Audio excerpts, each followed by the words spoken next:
¿Cómo está, querido hermano? Bienvenido sea a un día más, a una semana más, donde vamos a meditar y estudiar acerca de la escuela sabática de Inverso.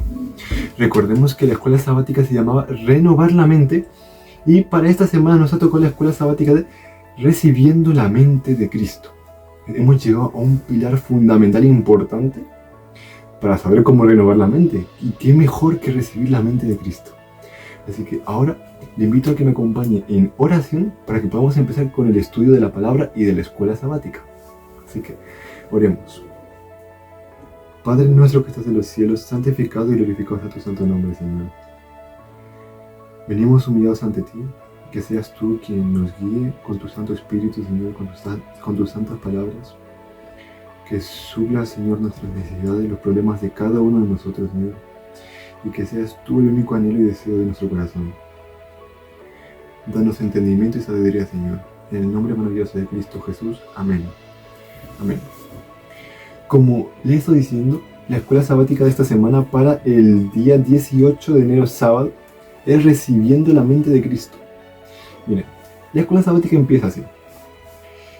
Nos empieza dando un pequeño testimonio para entender qué es, por así decirlo, tener mentes parecidas.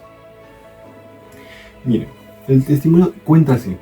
Había un predicador que estaba en una iglesia el día sábado y le tocaba ese día predicar. ¿Y qué es lo que pasaba? Que vio que pasó una cosa con un hermano y ya puso una cara de reacción, en plan, cuando pasa algo y tú dices como, mira, en plan, ¿me entienden? ¿Y qué es lo que pasa? Su mujer le vio y le miró con la cara de, ya te he entendido. ¿Y qué es lo que pasa? Cuando estaban volviendo el sábado, saliendo de la iglesia para volver a su casa, estaban en el coche y la mujer le preguntó a su marido qué era lo que estaba pensando en ese momento. Y antes de que su marido le contestase, la mujer le dijo exactamente lo que le estaba pensando su marido. Y claro, el marido se quedó asombrado, en plan, ¿cómo es que sabes justamente exacto lo que estaba pensando? Que la mujer le decía de que llevamos tanto tiempo juntos que yo ya sé cómo piensas tú. Y esto es magnífico porque nos ayuda a entender cómo funciona nuestra mente, el parecido de mentes que podemos llegar a tener con Cristo, si dejamos que Él more en nosotros. Porque imagínense, cuando dos personas, aquí seguramente estarán oyendo muchos jóvenes o personas que ya han experimentado muchas cosas como adultos, pero seguramente hemos tenido un montón de amigos, o incluso a uno de nosotros ya llegó a tener pareja o está casado. Y usted sabe que cuando usted conoce, para saber muy bien cómo piensa la otra persona, tú no puedes llamar amigo a alguien de primera, por así decirlo. Tú tienes que convivir con esa persona. Imagínate convivir hasta tal manera de conoceros tan bien, de hablar casi igual, pensar casi igual, saber lo que va a decir el otro. Es magnífico. Y si por ejemplo eso pasa con cada uno entre nosotros, eso llega a pasar entre nosotros, imaginémonos entre Dios y nosotros. Ese proceso de pensar igual que Cristo. Este proceso se llama, esto es conocido como la santificación. Porque la santificación no solo es lo de llegar a ser santo, perfecto, eso es una recompensa que va aparte. La santificación es ese continuo deseo de querer conocer, ese proceso de conocer y convivir con Cristo. Porque nosotros llegamos a este punto, el bautismo. Nosotros nos bautizamos y ahí empieza el proceso de santificación. El bautismo es como una boda. Tú, por así decirlo, eres la esposa y Cristo es el esposo. Y tú ahí empiezas una relación en la que convives y llegas a conocer a Cristo de tal manera que pensamos igual. Así que esa es la invitación esta semana. Al saber cómo tener la mente de Cristo, o cómo, por así decirlo, que Él more en nosotros. Y si nosotros vamos avanzando en la escuela sabática, llegamos a la siguiente parte, que es teniendo la mente de Cristo. Ahora, ¿cómo podemos tener la mente de Cristo? Nosotros por nuestra propia cuenta no podemos tener la mente de Cristo. No podemos guardar los 10 mandamientos por nuestra propia cuenta. Somos humanos y somos débiles. Nuestra naturaleza pecaminosa es la que nos ha ido debilitando a lo largo de los años. es solo el mismo Cristo el que la puede poner en nuestros corazones. Piénsalo, recuerden que la Biblia siempre hace un símil entre el corazón y la mente, que es lo mismo. Ahora quiero que me acompañe a leer un versículo para que entendamos esto último que acabamos de decir. Ezequiel 36:26.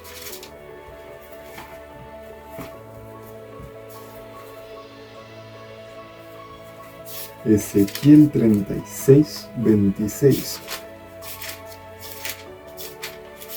Vale, ya está. Y mire, el versículo dice así: os daré un corazón nuevo y pondré un espíritu nuevo dentro de vosotros. Quitaré de vosotros el corazón de piedra y os daré un corazón de carne. Miremos esta promesa tan magnífica. Nos dará un corazón nuevo. Esa es la promesa de Cristo por todas las eternidades. Él nos dará un corazón nuevo. El yo de nosotros ya no será más ese tú que es egoísta, envidioso, pecador, egocéntrico, todo lo que tú te puedas imaginar, ya no es, sino es Cristo en ti. Lo que decía Pablo, ya no vivo yo, sino vive Cristo en mí.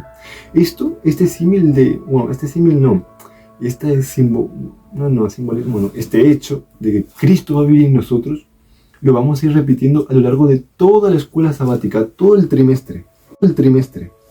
Porque es importante entender eso, el de que Cristo vive en nosotros. Si nosotros no dejamos de que Cristo vive en nosotros, no solo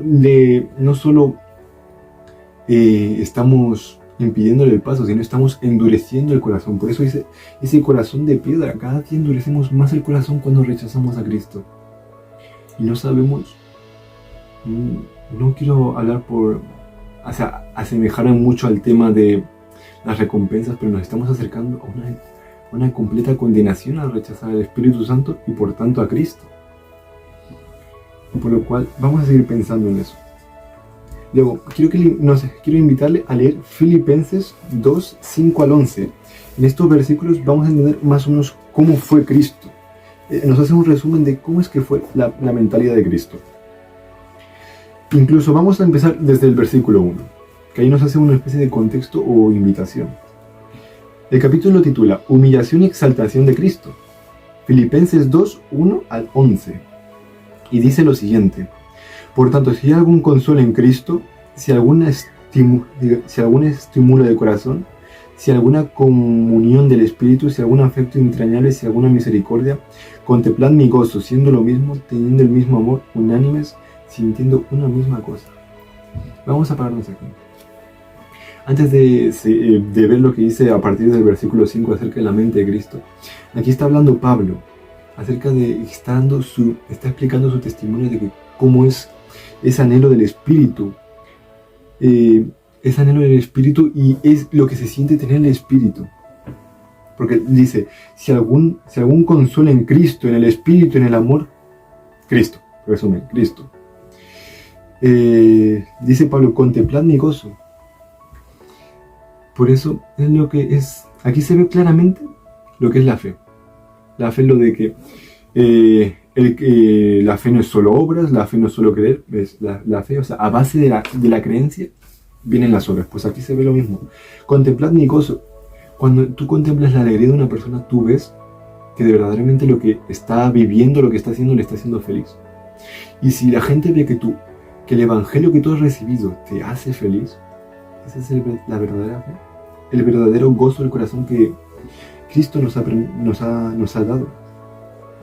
El versículo 3 sigue diciendo: no hagáis por rivalidad o por vanidad, antes bien con humildad, estimando cada uno a los demás como superiores a él mismo.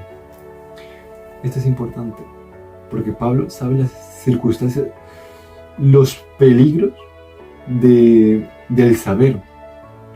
Le pongo un ejemplo: los fariseos. Los fariseos, por ejemplo, ellos se creían que eran los más santos por tener el mayor conocimiento de Israel. Pero el corazón que era de piedra completamente. Lo que ellos creían no lo vivían. Presumían, o sea, vivían en parte lo que eran las tradiciones de ese momento, que se creían que por esas tradiciones, por esas obras, tú te salvabas, pero no.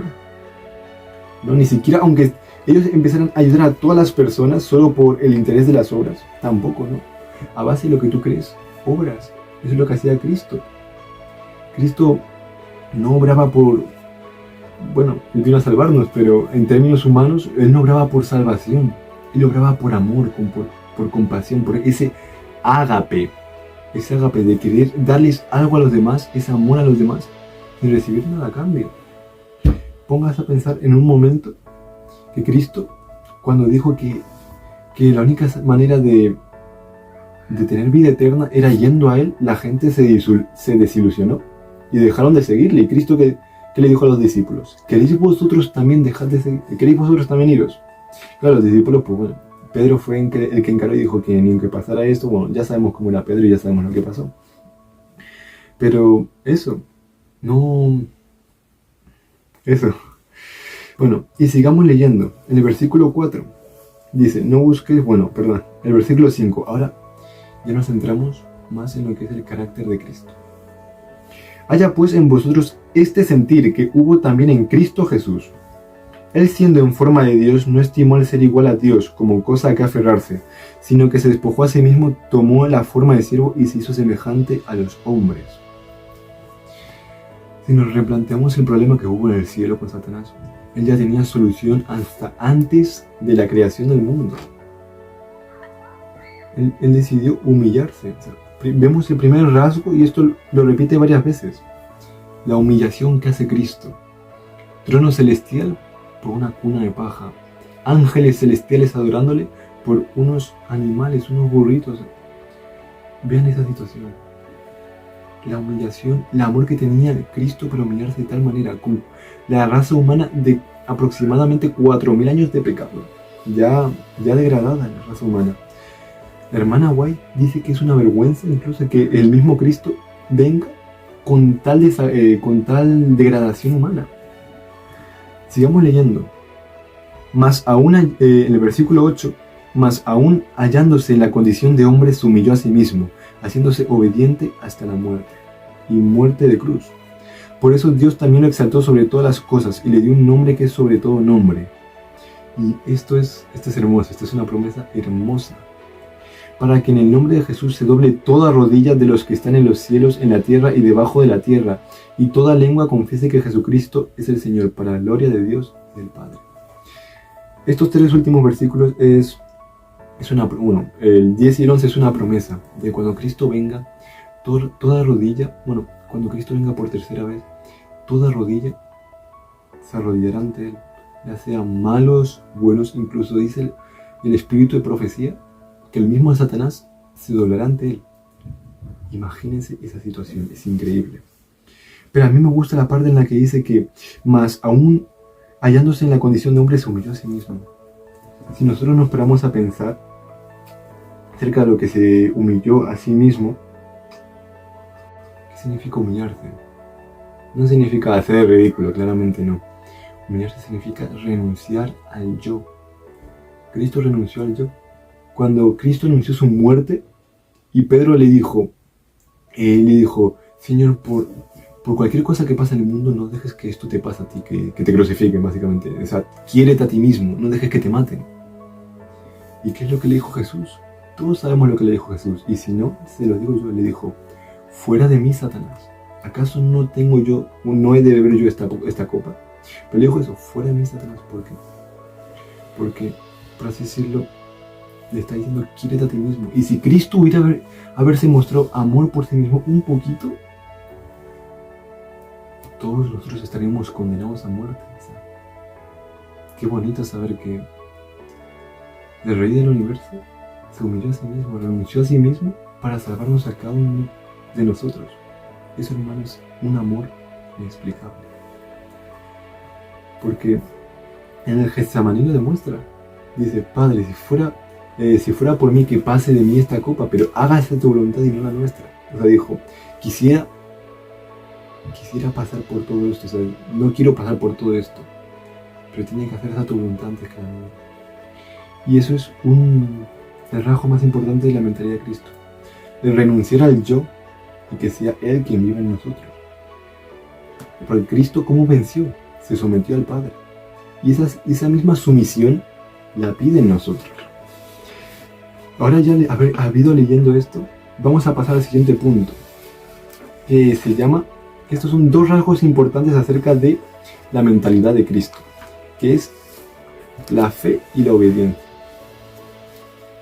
Quisiera que me acompañe a un versículo en Apocalipsis 14:12.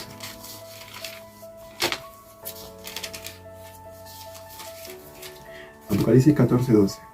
Dice así el versículo: aquí está la perseverancia de los santos, los que guardan los mandamientos de Dios y la fe de Jesús. Aquí nos da un ejemplo de cómo van a terminar siendo los santos, los que al final de los tiempos, cuando Jesús venga. ¿Qué dice? Lo que hemos hablado, fe y obediencia.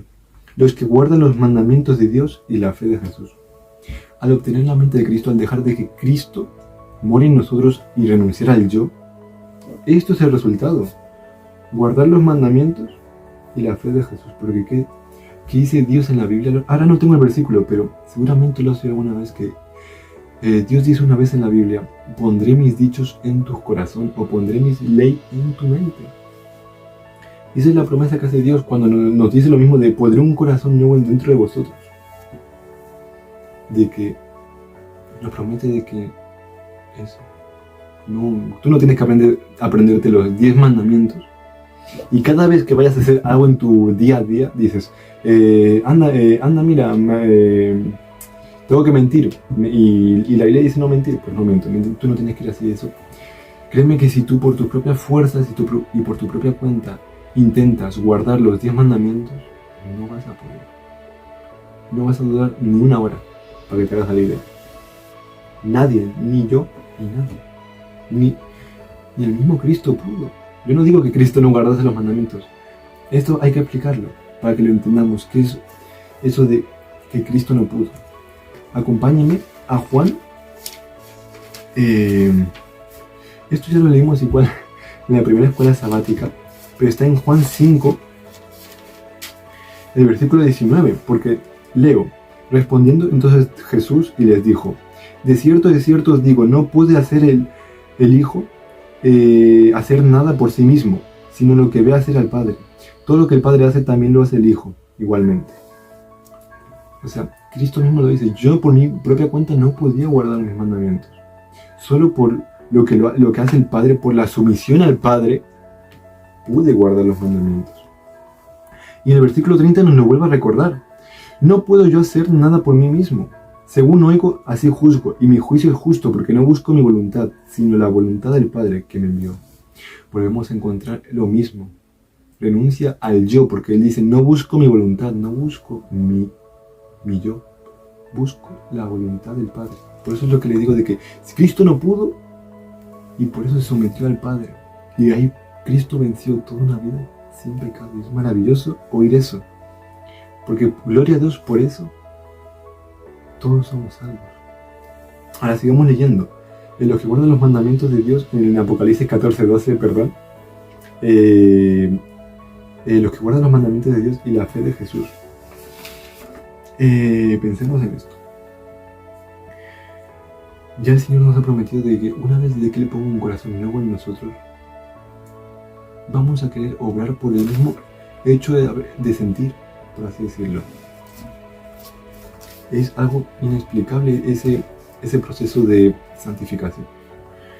Y luego la fe de Jesús. Hay que diferenciar dos cosas: fe en Jesús y fe de Jesús. De por sí fe en Jesús no podemos tener, porque por nuestra propia cuenta somos humanos. Tú puedes decir: yo tengo fe, y al día siguiente caer en la más bruta desesperación. Es Cristo quien nos da la fe. ¿Y qué fe nos da? La suya con la que vino a vencer a este mundo. La fe que tuvo en todas las tentaciones que él sufrió, sometiéndose al Padre. Eso es lo que decía Cristo con nosotros, una sumisión al Padre. Y estos son los resultados de la sumisión al Padre: la fe y la obediencia. Es magnífico oír todo esto. Hermano, para terminar, ya nos hemos alargado bastante. Y la escuela sabática toca principalmente estos 3 puntos.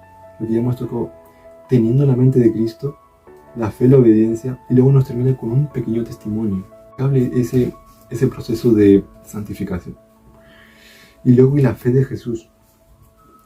Hay que diferenciar 2 cosas. Fe en Jesús y fe de Jesús. De por sí fe en Jesús no podemos tener, porque por nuestra propia cuenta somos humanos. Tú puedes decir, yo tengo fe, y al día siguiente caer en la más bruta desesperación. Es Cristo quien nos da la fe. ¿Y qué fe nos da? La suya con la que vino a vencer a este mundo. La fe que tuvo en todas las tentaciones que él sufrió, sometiéndose al Padre. Eso es lo que decía Cristo con nosotros, una sumisión al Padre. Y estos son los resultados de la sumisión al Padre: la fe y la obediencia. Es magnífico oír todo esto. Hermano, para terminar, ya nos hemos alargado bastante. Y la escuela sabática toca principalmente estos 3 puntos.